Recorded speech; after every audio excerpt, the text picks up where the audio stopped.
నువ్వే కాదురా, నేను భారతీయుడినే. I'm also Indian. అంటే నువ్వు, మీ తాత ముత్తాతలు, మీ జేజమ్మలు, మీ మా అమ్మలు వీళ్ళందరూ ఎక్కడి నుంచి వచ్చారు తెలుసా? ఏమండి, 2500 సంవత్సరాల క్రితం ఎక్కడి నుంచో పొట్ట చేత పట్టుకొని భారతదేశానికి వెతుక్కుంటూ ఖైబరు బోరను కనుమలకుండా ఈ ఇండియాలో ప్రవేశించిన వాళ్ళు నీ పూర్వీకులైనా నా పూర్వీకులైనా, ఈ భారతదేశంలో ఈ గడ్డ నాదని చెప్పుకున్న ఏ పడవతో నేను చెప్తున్నాను అదే మాట. ఎవడైనా అందరు పూర్వీకులు అక్కడి నుంచి వచ్చిన వాళ్ళు. నువ్వు ఎక్కడే నేల ఇనిసింది అనుకున్నావా? నిన్న ఏ చెట్టుకు పుట్టావా, గట్టుకు పుట్టావా, కొండకు పుట్టావా, రాయికి పుట్టావా? ఎవరికి పుట్టావు నువ్వు? ఈ దేశం నాది, ఈ దేశం అంతా మాది. నీ బాబు జాగిర్ అనుకున్నారా భారతదేశం అంటే? చరిత్ర తెలియని మూర్ఖుడా, చదువురా. అందుకే నీకెవడో సరిగ్గా బెత్తంతో వాయించి చదువు నేర్పించలేనట్టుంది.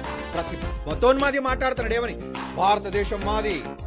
నీదే కాదురా, మాది కూడా.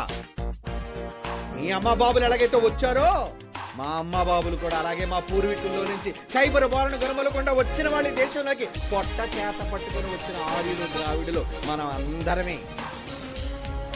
అక్కడ గురుపు ఎవరు లేడెక్కడ.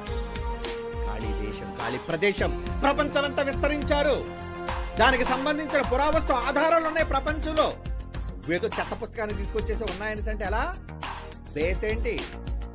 ఇప్పుడు నువ్వు చెప్పావే, ఇప్పుడు నీకు చూపించాను ప్రూఫ్ ఏంటి?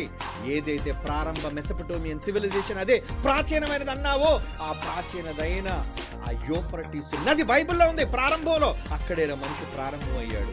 అంతకన్నా సాక్ష్యం ఏం కావాలి చెమచెళ్ళు అనిపించడానికి? అందరూ మధ్య ప్రాచ్యం నుంచి ఒకరి నుంచి వచ్చిన వాళ్ళని బైబిల్ చెప్పినది ఎప్పటికైనా నిజం.